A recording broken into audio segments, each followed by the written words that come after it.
Do you ever check out the comments of a video before watching? This mechanic opens up so many strategic choices. Greg, the game dev, you crazy little genius. And they are right. Kind of. So what on God's green earth is a fancy or shiny item? Shiny items, I would have guessed, were just the premium card art, like pulling a holographic Pokemon card. But no, that's where you and I would be wrong. Out of absolutely nowhere, on Christmas Eve, the Bazaar team dropped this proverbial gold mine of information about something they held so close to their chests for so long. Shiny and fancy items. They are the Affix system and the Fusion system we've heard so much about. First things first, if you aren't up to speed or don't recall what those are, the Affix system was supposed to be something they built into the game to increase diversity that would let us upgrade our cards for a cost, that would provide different options to play. This had been hinted at for over a year now, and the last we knew of it, this was going to be handled by the artist, one of many merchant or encounter options. Reynad even leaked a little preview of the artist and showed us what the different affixes would look like. Fusion is something exceptionally new to us though. In a passing comment, Reynad suggested there would be card fusion coming to the game in order to make us reconsider our board and to always keep the merchants interesting, even super late into the game. When the game is out for you guys, you won't hit full build the way that I have here, or at least it'll be very, very hard to. You'll be able to combine cards. Shiny and fancy items are different from both of these, although share points from each. Like you have in what I guess we can now call traditional auto battlers, although the genre only gained popularity a few years ago, shiny and fancy items require you to find additional copies of an item you already own, and buy those to upgrade your item first into its shiny form, and then a fancy form. In its shiny form, it will become a stronger variant of what it currently is. So no obvious diversity of build, but if your board isn't yet full, you might find yourself choosing between upgrading to a shiny or filling that last slot. When you have a shiny item, so two of the same item, merged together, and you buy a third version of it, they then merge again to form a fancy item. When this triggers, you get a choice between what currently seems to be two different versions of the card. One version might be a different card size, or apply burning damage, or expand its effectiveness to different types of cards, while the other is a completely different option, effectively giving every card in the game three versions: the base, and two different fancy alternate versions. Effectively, shiny items are going to the gym to bulk up, whereas fancy items build on that, and after bulking up at the gym, you have a choice between replacing your arm with a flamethrower or gaining a superpower like telekinesis. Completely different things from the base model, but still building upon it. So, knowing what shiny and fancy items are doing, and what the Affix and Fusion systems were trying to achieve, has shiny and fancy items done a good job at doing those things, providing different options of play, and keeping our boards active by making even the late game merchants impactful, whereas in the past you were kinda locked into your build after 5 or 6 days? I would have to say, on the surface, yes. Although we have certainly lost the complexity of the artist's affixes, giving us 6 or more versions of any card for the consistency of finding upgrades to your items at any merchant.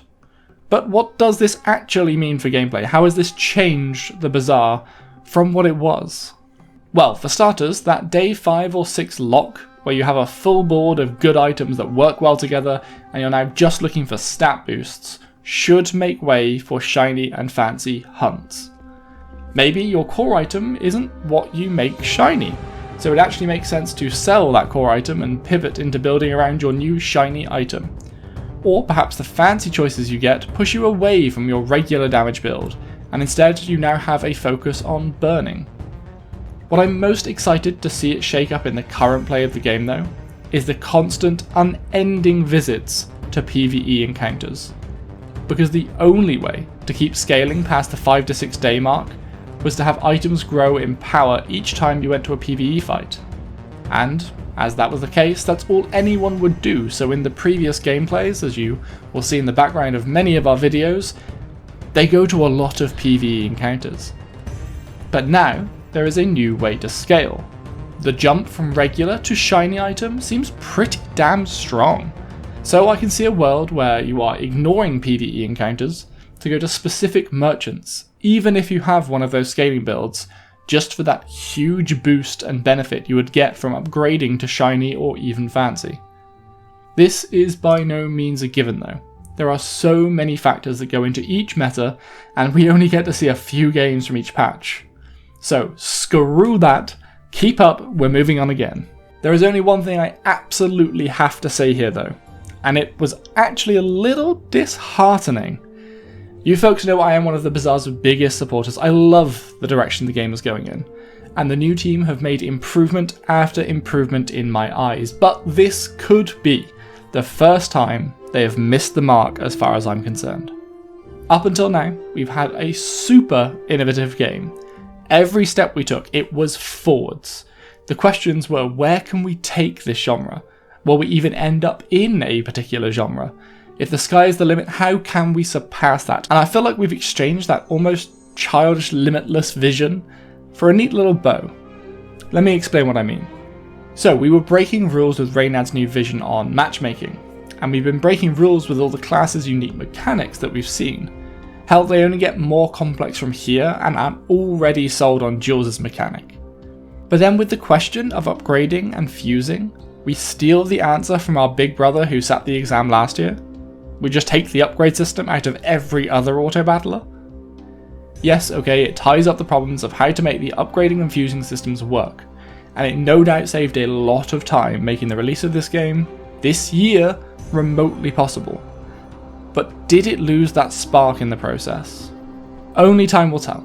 I have faith in the team still, and every time we see them they blow our minds with something even more innovative than before. But with this being borrowed from old auto-battlers, is this the limit of the Bazaar's innovation? I'm gonna go out on a whim and say no. This did tie things up with a nice neat little bow.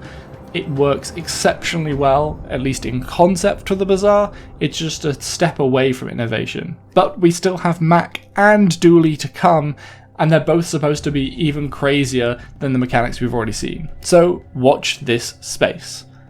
Now, if this tickled your fancy as to what is possible in the Bazaar, definitely go and check out the latest gameplay here.